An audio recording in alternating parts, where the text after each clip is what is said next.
এইবার আমরা যে প্রশ্নটা নিয়ে আলোচনা করব সেটা হলো ইউরোপে মুদ্রণ বিপ্লবের পটভূমি অর্থাৎ কারণ।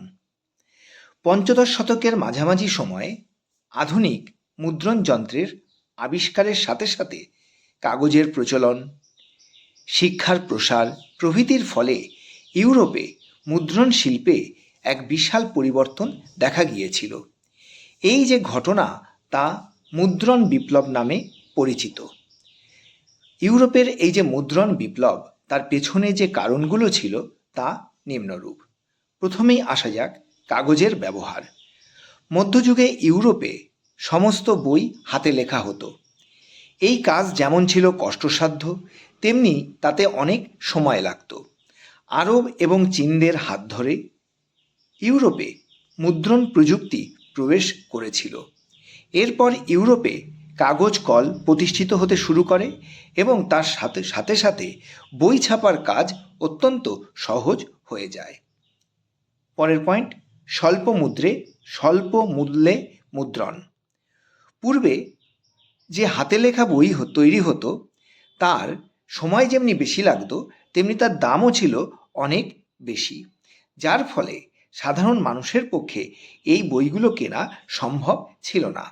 কিন্তু এই মুদ্রণ যন্ত্রে বই ছাপানো শুরু হলে বই যেমন দ্রুত তৈরি হতে শুরু করে, তেমনি বইয়ের দামও অনেক কমে যায়।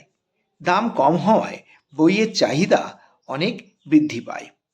তার পরবর্তী পয়েন্টে আসি, আধুনিক মুদ্রণ যন্ত্রের আবিষ্কার।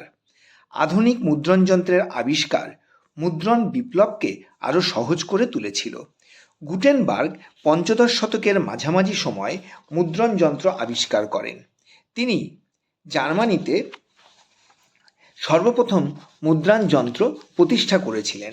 সেই শহরটা সম্ভবত ছিল মেনাস শহর, ময়কার নবর্গজ মেনাস শহরে সর্বপ্রথম মুদ্রণ যন্ত্র প্রতিষ্ঠা করেন। কয়েক দশকের মধ্যেই ইউরোপের বিভিন্ন প্রান্তে মুদ্রণ যন্ত্র প্রতিষ্ঠিত হয়েছিল।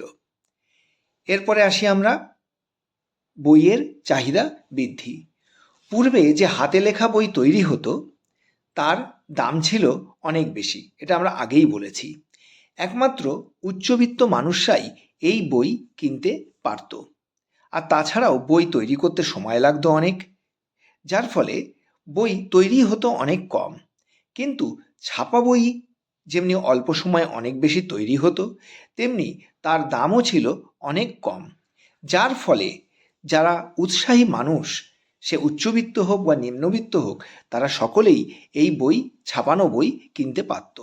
আগে ছাত্ররা একমাত্র শিক্ষকদের বক্তৃতা দেওয়া বা তাদের যে বলা তার থেকেই জ্ঞান অর্জন করতে পারত, তাদের কাছে পড়ার মতো বই থাকতো না।